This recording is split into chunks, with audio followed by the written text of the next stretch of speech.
अस्सलाम वालेकुम नाज़रीन, माय ज़ियाबीतस टीवी की तरफ से डॉक्टर आसिफ कादरी आपकी खिदमत में हाजिर है।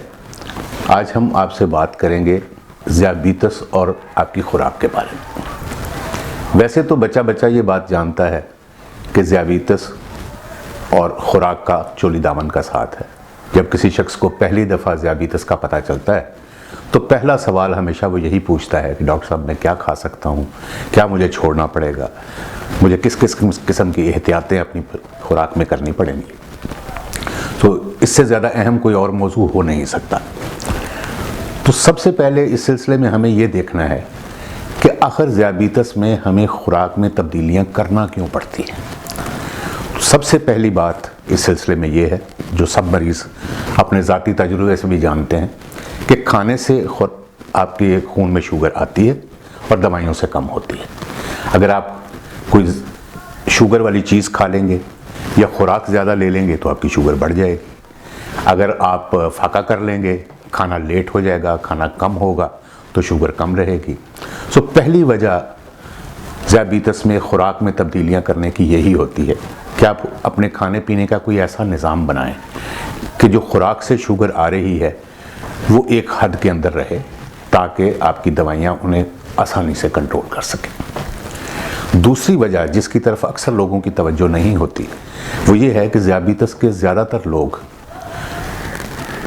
थोड़े मोटापे की तरफ माइल होते हैं या उनका वज़न ज़्यादा होता है, और मोटापा ज़ियाबीतस को ख़राब करता है। न सिर्फ ज़ियाबीतस के कंट्रोल को ख़राब करता है बल्कि ज़ियाबीतस की जो पेचीदगियाँ हैं उनका इम्कान भी बढ़ जाता है। सो हम ये चाहते हैं कि ज़ियाबीतस के मरीज़ों का वज़न अगर ज़्यादा है तो वो कम किया जाए और कम सतह पे रखा जाए। सो इस लिहाज से भी हमें खुराक में तब्दीलियों की ज़रूरत होती है। फिर तीसरी वजह यह है कि ज़ियाबीतस के मरीज़ों में, जैसा कि हम सब लोग जानते हैं, कि दिल के मर्ज़ का, फालिज का और बहुत सी पेचीदियों को ख़तरा होता है। तो हमें उन ख़तरों को कम करने के हिसाब से भी खुराक में कुछ तब्दीलियाँ करनी पड़ती हैं, जिससे कोलेस्ट्रॉल वगैरह कम रहे।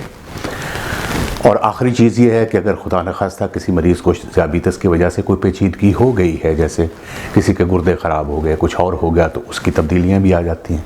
तो 4-5 चीज़ों को जहन में रख के हमें आपकी खुराक का एक निज़ाम बनाना पड़ता है, और उस निज़ाम पे आप चलते रहें तो आपके लिए ज़ियाबीतस को कंट्रोल करना बहुत आसान हो जाता है। सो आज की इस बहस में, आज की इस गुफ्तगू में हम इन सारे पहलुओं पर तो बात नहीं कर पाएंगे। तो सबसे पहले आज हम सिर्फ एक चीज़ की बात करेंगे कि वो खुराकें कौन सी हैं जिनमें शुगर होती है, और वो खुराकें और कौन सी हैं जिनमें शुगर कम होती है, और ऐसी कौन सी खुराक है जिसमें शुगर नहीं होती। तो दोस्तों, 4 तरह की खुराकें हैं जिसमें शुगर आती है। पहली चीज़ सभी लोग जानते हैं, वो मीठा है। मीठे में चीनी शामिल है, गुड़ शामिल है, शक्कर शामिल है, शहद है, मिश्री है। तो ये सारी की सारी चीज़ें शुगर को न सिर्फ बढ़ाती हैं बल्कि इतनी तेज़ी से बढ़ा देती हैं कि दवाइयाँ भी उन्हें काबू नहीं कर पाती।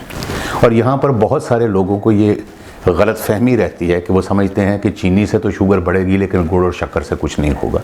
तो गुड़ और शक्कर और चीनी दोनों ज़ाहिर है कि गन्ने से आती हैं, दोनों की असल एक है, तो सबसे शुगर बढ़ती है। एक और बात, बहुत सारे लोगों को इस चीज़ का ख्याल रहता है कि शहद खाना जो कि सुन्नत है और हदीस भी है इस सिलसिले में कि शहद में शिफा है, तो इस वजह से शहद को छोड़ना नहीं चाहते।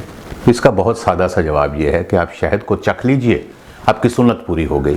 लेकिन अगर आप शहद ज़्यादा मिकदार में लेंगे तो उससे आपकी शुगर बहुत तेज़ी से बढ़ेगी।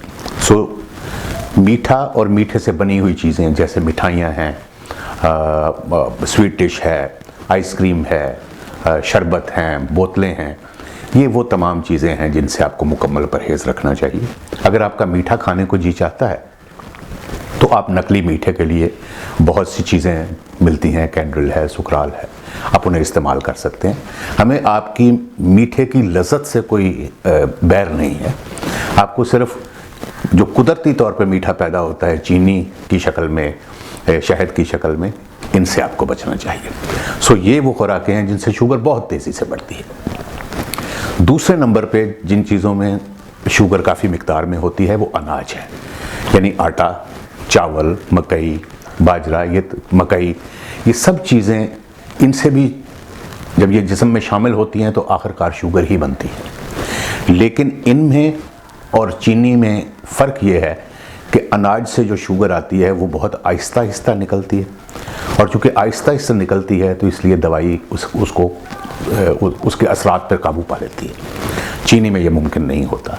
और ज़ाहिर है कि अनाज हमारी बुनियादी ग़िज़ा है, उसे हम छोड़ नहीं सकते, लेकिन इस पर भी आपको ये एहतियात रखनी पड़ती है कि आपके कितना खाना है और किस वक्त खाना है।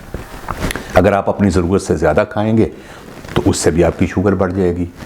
बल्कि इसकी दूसरा पहलू ये है कि अगर आपने दवाई ली हुई है जो शुगर कम करती है और उसके साथ आपने कोई खाना अपना छोड़ दिया या खाना कम कर दिया या खाना लेट खाया तो आपकी शुगर कम भी हो सकती है। ज़्यादातर मरीज़ जिनकी शुगर कम होती है वो अक्सर दवाई की वजह से नहीं होती, वो खाने में बेतरतीबी की वजह से होती है। सो अनाज से शुगर आती है, लेकिन ये हमें लेना है और एक मुनासिब हद तक लेना है। तीसरे नंबर पे आते हैं फल। फल मीठे तो बहुत होते हैं, कुछ फल ज़्यादा मीठे हैं, कुछ कम मीठे हैं, लेकिन फलों में मीठा होने के बावजूद उनके अंदर जो रेशा है वो उसकी वजह से शुगर बहुत तेज़ी से नहीं बढ़ती है। सो फल अगर आप मुनासिब मिक़दार में लें, और मुनासिब मिक़दार का मतलब ये है कि एक आध दाना फल का, तकरीबन आध पाव फल आप दिन में ले सकते हैं। और फल से ना सिर्फ ये है कि आपकी शुगर बहुत ज़्यादा नहीं बढ़ती, बल्कि ये कोलेस्ट्रोल को कम करने में भी मदद देता है। सो फल लेने पे कोई पाबंदी नहीं है, अगर आप उसे एक हद के अंदर रह के इस्तेमाल करें। सिर्फ 2-3 फल ऐसे हैं जिनसे एहतियात ज़रूरी है। एक केले में बहुत शुगर होती है, खजूर में बहुत शुगर होती है, और सब लोग जानते हैं कि अंगूरों में बहुत शुगर होती है। तो ये चीज़ें आप सिर्फ चख सकते हैं। एक खजूर ले लें, आधा केला ले लें, या 2-3 दाने आप अंगूर के ले लेते हैं, इससे ज़्यादा फल ना लें। बाकी फलों में ख़ास तौर पे जिनके अंदर फाइबर है उन्हें लेने में कतई किसी किस्म का कोई मज़ायका नहीं है। चौथे नंबर पे जिस चीज़ में जो शुगर वाली खुराक हमारे आती है वो दूध है। दूध का मज़ा चाहे मीठा ना भी हो, लेकिन इसमें कुदरती तौर पे शुगर मौजूद होती है। और ये शुगर की इसमें खूबी ये है कि शुगर हमारे जिस्म में बहुत ही आहिस्ता आहिस्ता शामिल होती है। यानी अगर आपने रात को 1 कप दूध ले लिया तो उसकी शुगर उसमें तकरीबन 1 कप में 12 ग्राम शुगर होती है, तो वो सारा रात आहिस्ता आहिस्ता आपके खून में शामिल होती रहती है, और इससे शुगर बढ़ती नहीं है।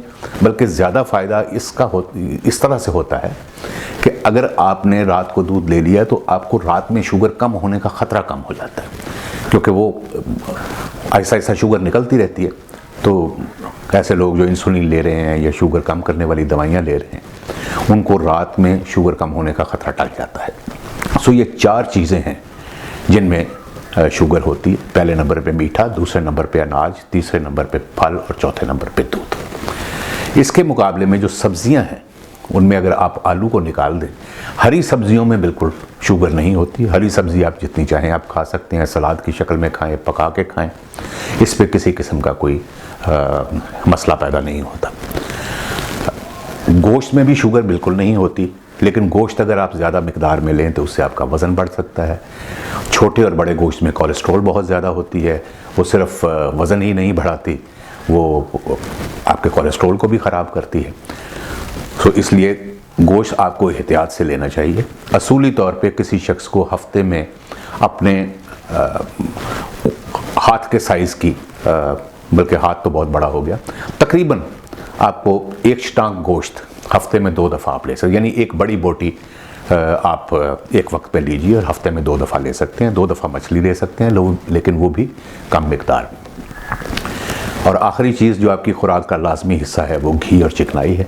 घी और चिकनाई में भी शुगर नहीं होती है, डायरेक्टली शुगर को नहीं बढ़ाती, लेकिन इससे वज़न भी बढ़ सकता है, और इससे आपके लिए ज़ाहिर है कि दिल के और फालिज के जो ख़तरात हैं वो भी बढ़ जाते हैं। सो ये एक मुख्तसर सी तकसीम है हमारे खानों की। तो इसको हम एक दफ़ा रिकैप करते हुए आपसे ये कहेंगे कि वो चीज़ें जिनमें शुगर है उनको बहुत नाप तोल कर खाइए, जिस तरीके से आपके डॉक्टर साहब आपको हिदायत देते हैं। अगले कुछ प्रोग्रामों में हम उनके इस्तेमाल के बारे में भी ज़रूर बात करेंगे। गोश्त ज़रूर खाइए, लेकिन कम मिकदार में खाइए, और चिकनाई का तो सभी जानते हैं कि चिकनाई में एहतियात की बहुत ज़रूरी है। इसके साथ डॉक्टर आसिफ कादरी को इजाज़त दीजिए, और अगर आपको हमारी ये वीडियो पसंद आए तो इसे सब्सक्राइब कीजिए, लाइक का बटन दबाइए, साथ बेल का बटन दबाइए, ताकि जब हम अब अगली वीडियो बनाएं तो आपको फौरी तौर पे उसकी इत्तला हो सके। अल्लाह हाफ़िज़।